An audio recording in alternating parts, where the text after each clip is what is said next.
히가시노 게이고의 단편 범인 없는 살인의 밤 리뷰 시작하겠습니다. 이야기의 배경은 1985년 일본 겨울입니다. 지금도 그렇지만 일본은 가문의 명예 이런 걸 굉장히 중요하게 생각하죠. 그래서 세습된 정치인도 많고 아베 총리나 고이즈미 총리, 펑쿨색자로 유명한 그런 사람들도 다 세습된 정치인이에요. 사건의 배경이 된 기시다 소스케의 집은 굉장히 성공한 가문이에요. 일단 기시다 소스케 자체도 일본에서 손꼽힐 만큼 아주 유명한 건축가고 부와 명예를 다 가지고 있어서 가정교사를 2명이나 둘 만큼 훌륭한 집안입니다. 하지만 아들들은 조금 부족해. 첫째 아들은 이 마사키란 친구인데 이 친구는 좀 공부는 잘 못하는데 돈 쓰고 이런 거 굉장히 좋아하는 친구고요. 씨발 왜 둘 다 마사키냐?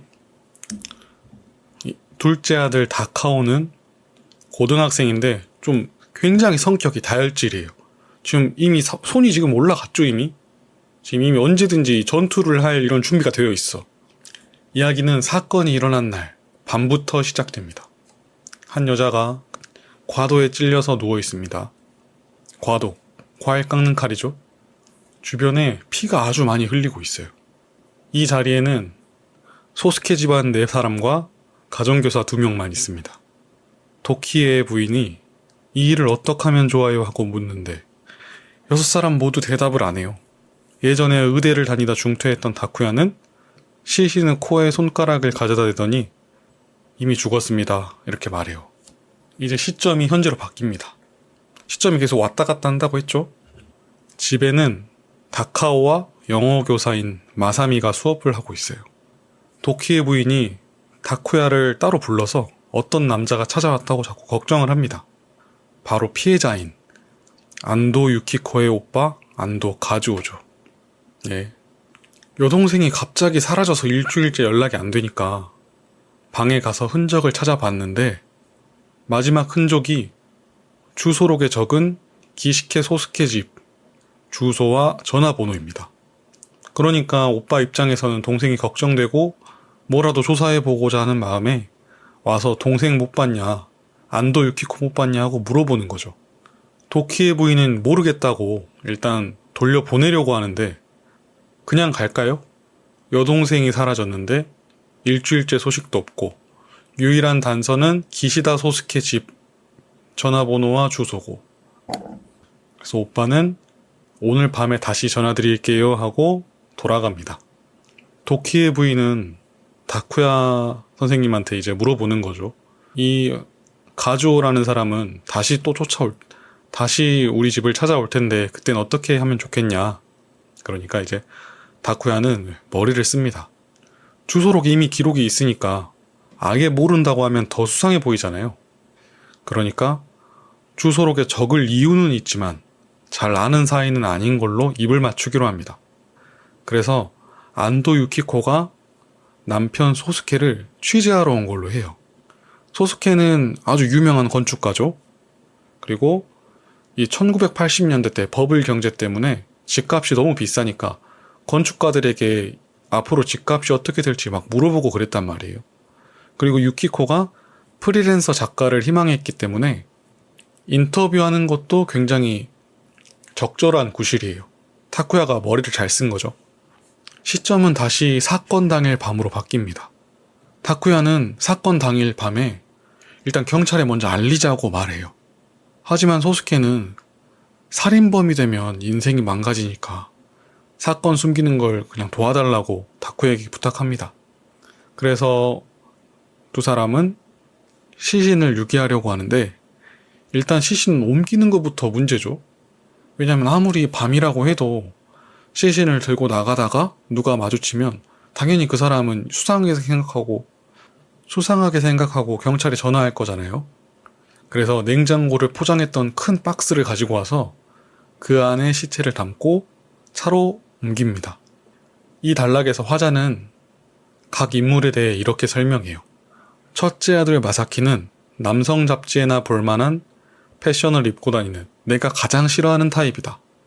경찰에 신고하자는 둘째 아들 다카오는 영어를 가르칠 때마다 냅다 때려주고 싶다. 다쿠야는 옛날부터 거짓말을 잘해서 나도 몇 번이나 속았다. 소스케가 사회적으로 성공한 것에 비해 두 아들은 좀 모자란 것 같아요. 시점은 다시 현재로 바뀝니다.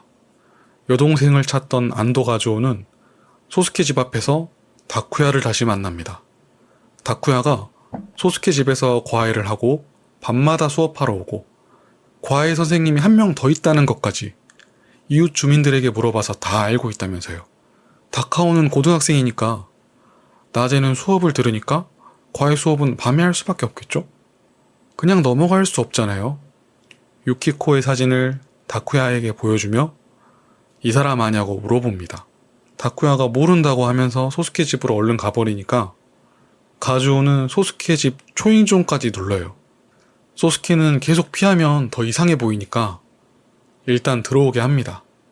가즈오는 소스케 집에서 무슨 일이 있었다는 걸 거의 확신하는 것 같아요.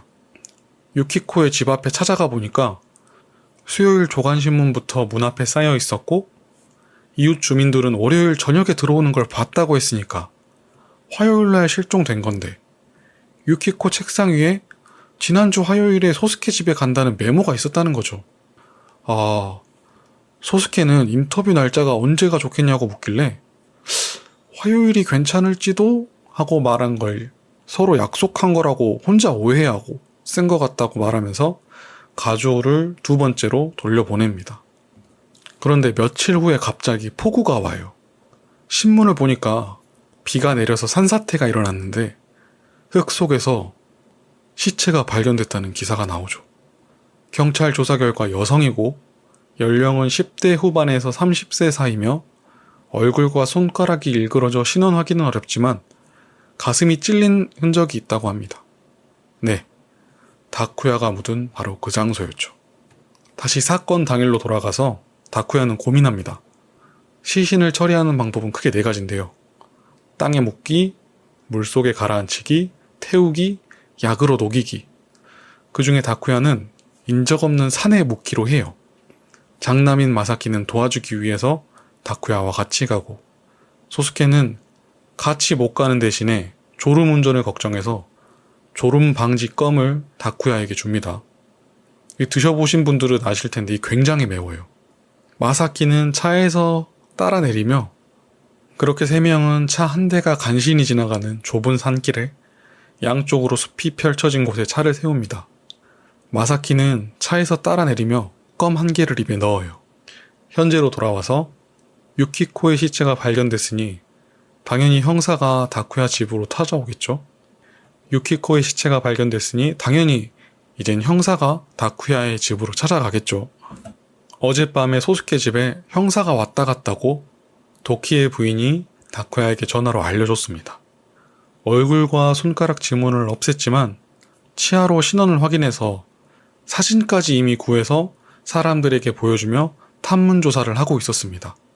형사는 다쿠야에게도 사진을 보여주면서 이 여자 모르냐고 계속 물어보는데요. 다쿠야는 이 여자는 모르지만 이 사진을 몇 주 전에 이 사람 오빠라고 주장하는 사람이 와서 자기에게 보여줬다고 말합니다. 다쿠야가 모른다고 하니까 형사들은 별 소득 없이 소스케 집으로 가는데 마침 다쿠야도 소스케 집에 수업을 하러 간다고 하니까 자기들이 데려다 준다고 하면서 한 차로 이동을 하게 돼요. 가는 길에 형사들은 그동안 조사한 유키코에 대해 말을 해줍니다. 대학을 졸업하고 사무직으로 일했다가 반년 전부터 갑자기 호스티스로 일했다가 한 달 전쯤에 그만뒀다. 그런데 그 시점이 실종되기 일주일 전이다. 이웃 증언에 따르면 거의 매일 밤 외출해서 2시간 정도 뒤에 돌아왔다고 하고 1년 전까지 700만 엔 넘게 있었는데 지금 거의 다 써버렸고 지금 참고로 700만 엔이면 지금 엔화가 저점인데도 6천만 원 정도 되는 돈이에요. 직장 다니면서 6천만 원을 모았던 직장인이 1년 만에 이걸 다 써버린다는 건 뭔가 이상하죠? 형사들은 계속 다쿠야에게 이상하죠? 돈이 어디 갔을까요? 막 이런 식으로 계속 긁어봐요. 어느새 집 앞에 도착해서 주차를 했는데 형사는 소스케 집 마당에 있는 등대꽃을 만집니다. 형사는 다쿠야와 소스케 집에 들어가며 내 가족과 두 과외 선생을 모두 한자리에 모읍니다. 형사는 안도 유키코는 소스케 씨 집에 왔었죠? 자신감 있게 던집니다. 소스케와 도키에게 유키코를 정말 모르냐고 다시 묻는데 두 사람은 모른다고 말하지만 너무 거짓말이 어설퍼요. 사회적으로 성공해서 곱게 산 사람들이 형사 취조를 견딜 수 있을 리가 없겠죠. 형사는 유키코의 구두 안에서 발견된 꽃잎을 보여줍니다. 바로 등대꽃이죠. 사실 이미 한번 소스케 집에 왔었고 그때 등대꽃잎을 하나 뜯어서 검사해보니 유키코 신발 안에 있는 꽃잎과 같은 환경에서 자란 게 맞다고 이미 검사 결과 나왔다고 합니다. 그리고 이번엔 다쿠야에게 사진 2장을 보여줍니다. 사실 방금 전에 다쿠야에게 보여준 사진은 가즈오가 보여준 사진과 다른 거였고 다쿠야는 자신이 알고 있는 유키코의 얼굴에 너무 의식한 나머지 배경이 달라진 걸 알아채지 못하고 같은 사진이라고 착각했던 거죠.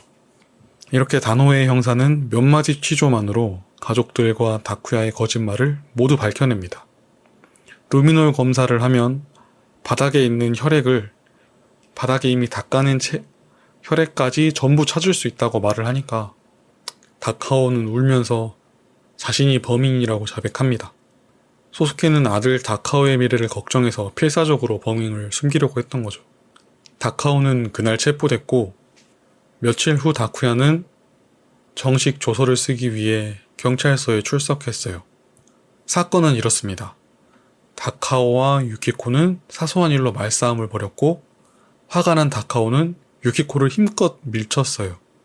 그때 옆에 있는 과도의 가슴이 찔리며 유키코의 가슴에서 피가 솟구쳤고 그렇게 사망했다.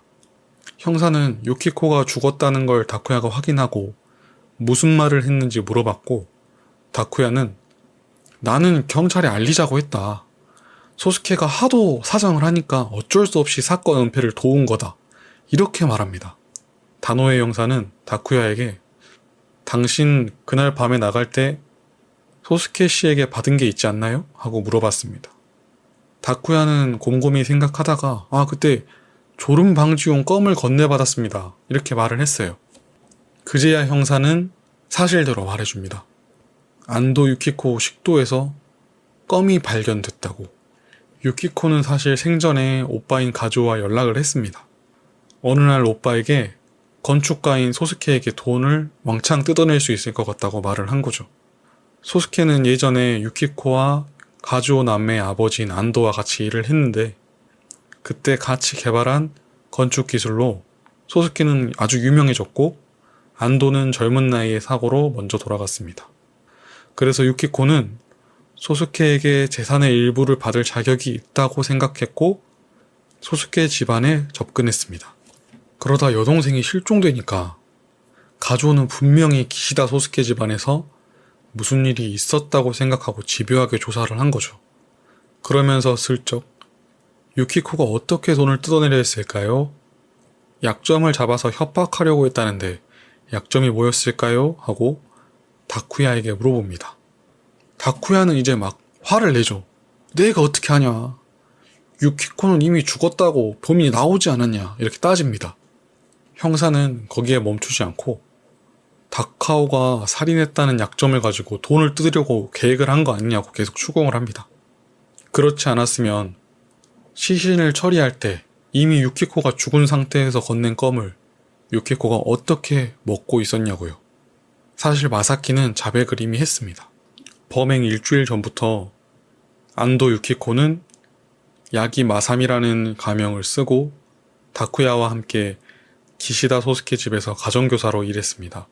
안도라는 자신의 성을 보면 기시다 소스케가 범행을 눈치챌 수도 있을 것 같으니까 가명을 사용한 거죠. 범행 당일에는 수업 끝나고 같이 먹자면서 과일과 과도를 챙겨갔어요. 그리고 어리고 다혈질인 다카오의 성격을 이용해서 다카오에게 과일을 깎으라고 시킨 다음에 서툴게 깎으니까 그걸 보고 너는 과일도 못 깎냐, 할 줄 아는 게 대체 뭐냐고 계속 비웃은 거죠. 그러니까 다카오는 얘가 고등학생이니까 뭘 알겠어요. 화가 나가지고 유키코를 밀쳤는데 유키코는 넘어지는 척하면서 테이블로 쓰러져가지고 브래지어 안에 미리 넣어둔 발포 스티로폼 상자를 찔렀습니다.